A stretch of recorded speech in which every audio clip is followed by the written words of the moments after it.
Hey, it's Dr. Anthony Kaveh here, live in the operating room because when patients are on this bed here, when they're in the room getting general anesthesia, they think that they're going to be fully asleep, that they're not going to remember what's going on. But that is not true. Did you know that your body is actually listening in ways that most doctors don't even know yet?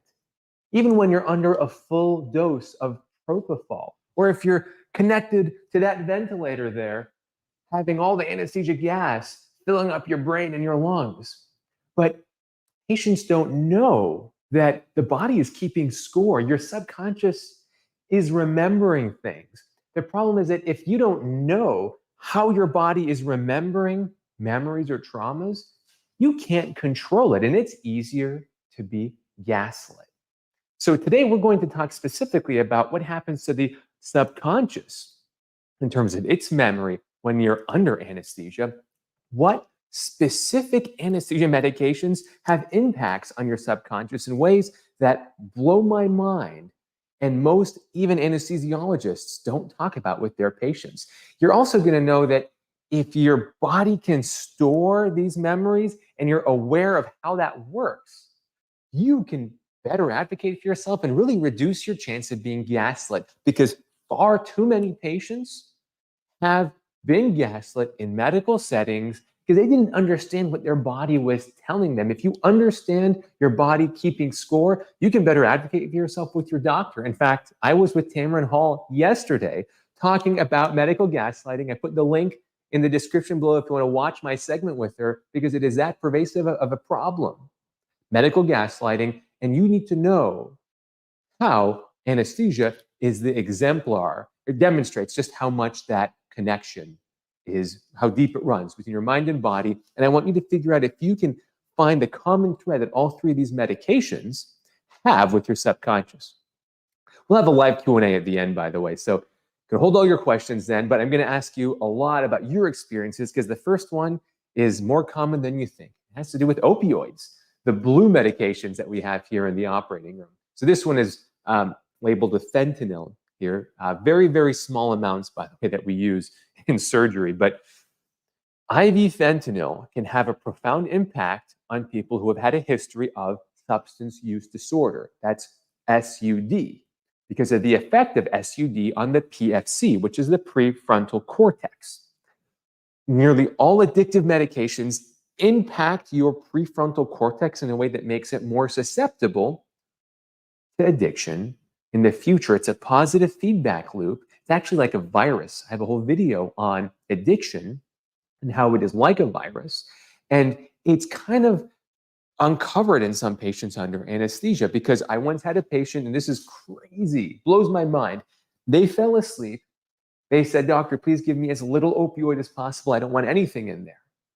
So at the beginning of the case, because sometimes when we place breathing tubes, we're placing things, I'll show you here, we're placing blades and breathing apparatuses that can be very uncomfortable and painful. And we have to use some opioid to blunt the pain receptors, even when you're unconscious. So that's why we need to make sure that we give some opioids to blunt that response. Some patients will wake up sensing they got some opioid. If their prefrontal cortex has this interaction with the opioids in the past, that it can almost taste opioids, even though they received them when they were unconscious. They received them at the beginning of the case when the breathing tube went in.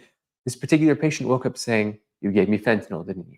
So there's something that the dopamine dysregulation that their brain has gone through has made them hypersensitive to the effects of the opioids. Number two is the classic ketamine. Usually it's labeled with a yellow sticker in the operating room. Ketamine has a powerful neuroplastic effect that actually can persist long after the ketamine has been metabolized out of your body.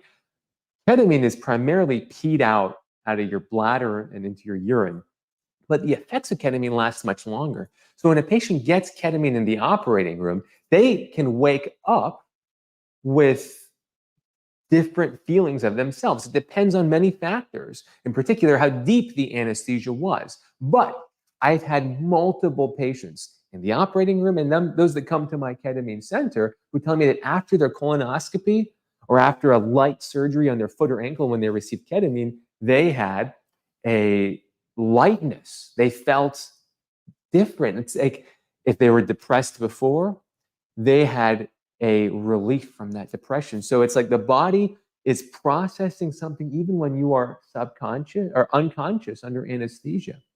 That neuroplasticity, remember, plasticity comes from the word plastic, which means to mold, like plastic surgery. So these drugs are affecting the body in a way.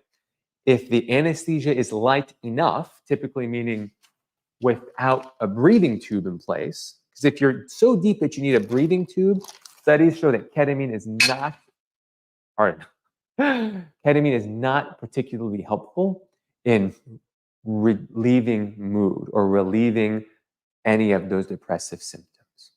But if one is light enough, it's like the ketamine is working in a brain that's not fully nuked, and there's a lot of potential there for it to affect patients, which is why if I've had a lot of patients recently asking me specifically for ketamine during their surgery, that's probably not going to make a big impact if you're under deep general anesthesia.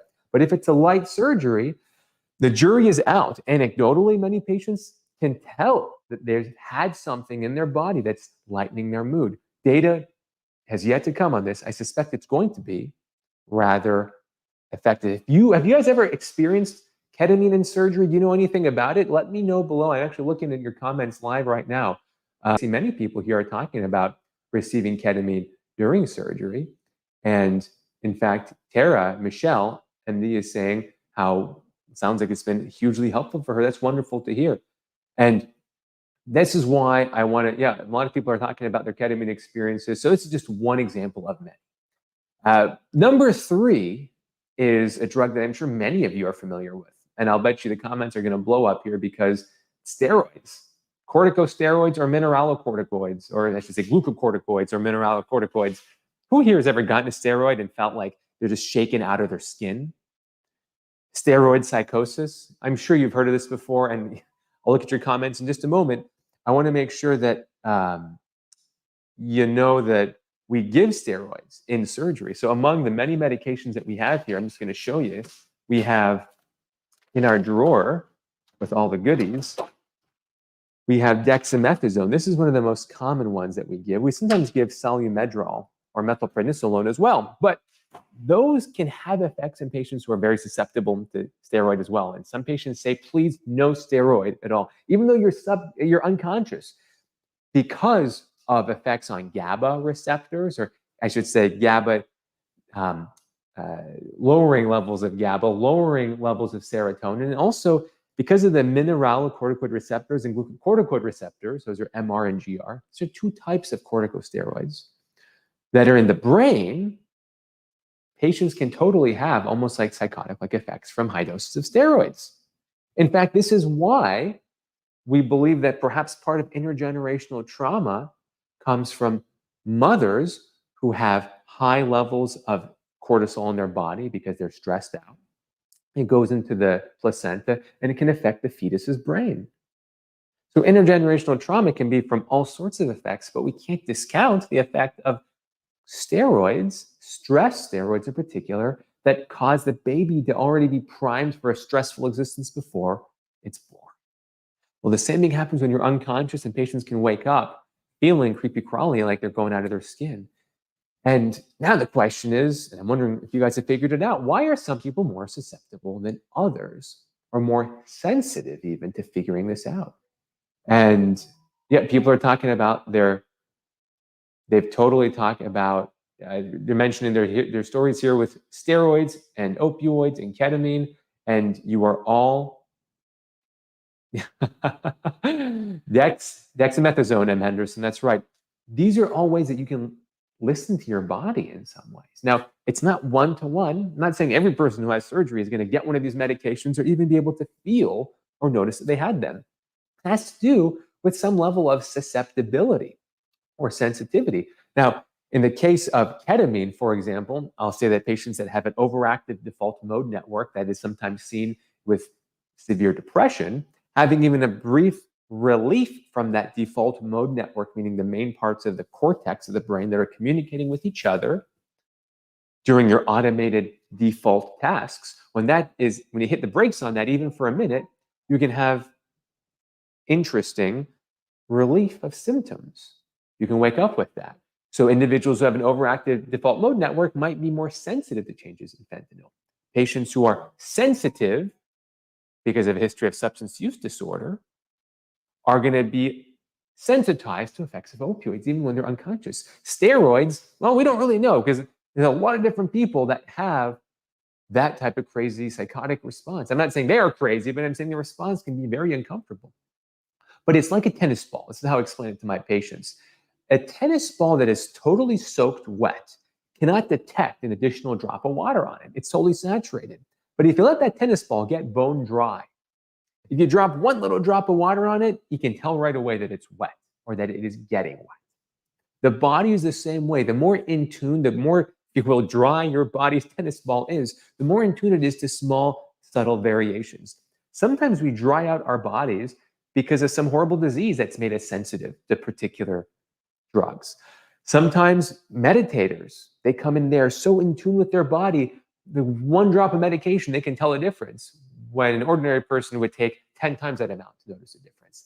There are many different ways of being in tune with your body. There's no one right or wrong way, but it's wrong to assume that patients' symptoms are being made up or just in their head when they may actually be in their head, but really be a manifestation of what's going on in the rest of their body. But if they cannot articulate that to their doctor might blow them off. And that is what I want you to take away from this, recognizing that your brain and body are connected and it's keeping score. And I want you to be comfortable verbalizing that, not only to yourself, but to those that are caring for you, so that you get the care that you deserve.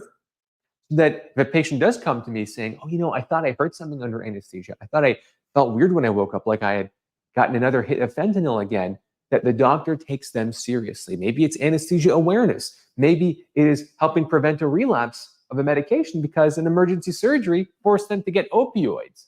Whatever the cause is. Hey, maybe it's ketamine and someone actually had a positive response to ketamine for depression. That's something that the patient can use moving forward. But pretending like it's not real and gaslighting them might deprive that patient of a powerful opportunity for healing and growth. You deserve that opportunity. And that's what I want you to always have, this profound sanctity towards your body and its healing potential. I promise some live Q&A. Oh, thank you so much, Bonnie, for the kind comments there. There was a super thanks that I need to, Carl and Don Milton, they gave you fentanyl when you had kidney stones. That's not an uncommon drug, depending on where you are, to help reduce the significant pain from those kidney stones. Hey, Wendy, thank you so much. Kaveh had ketamine after general. We sometimes run low-dose ketamine infusions for pain after surgery. That might have been why you got it. Docty Zero, they have oils at the grocery store. Check. Okay, not too sure what that's for, but some oils can be fantastic for, like essential oils for reducing anxiety. Maybe that's what you're referring to. Is it possible to be awake, asks Greg, or have no amnesia during surgery without the pain? Yeah, you can be awake. People did this for many, many centuries before we had the discovery of general anesthesia, using combinations of hypnosis, acupuncture. We don't really understand how it works. And honestly, I don't think it works for everybody. But some people have had major surgery without any anesthesia. Not what I'd recommend in the present day when we have access to such powerful medications, but those same techniques can be powerful to reduce the doses of anesthesia needed to reduce the risk of side effects. That is making a big comeback for pediatric populations and for geriatric populations that are more susceptible to those side effects. Very, very good point, Greg. I appreciate it. Hey, Daniel,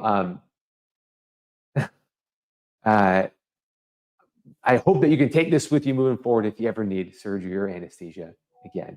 Mallard the Duck, I totally agree. And Creole Queen, it's a pretty cool username. Yeah, this stuff is wowzers. I totally agree.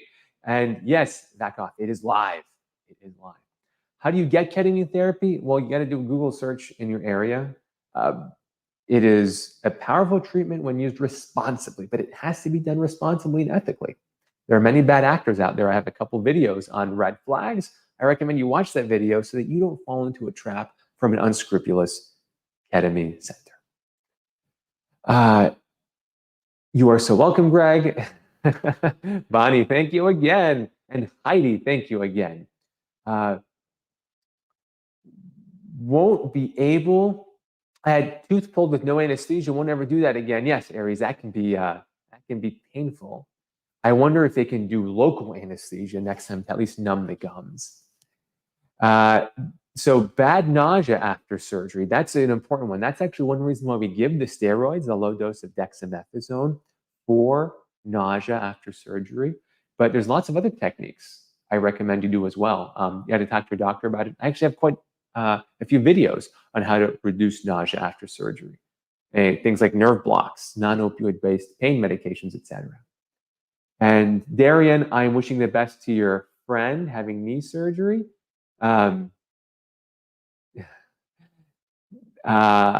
Jody, good to see you. I'm having trouble clicking on all the comments today, as you can tell. Does this live save somewhere so I can save the link for later? Yes, it does, Danielle. It's on the YouTube page, totally.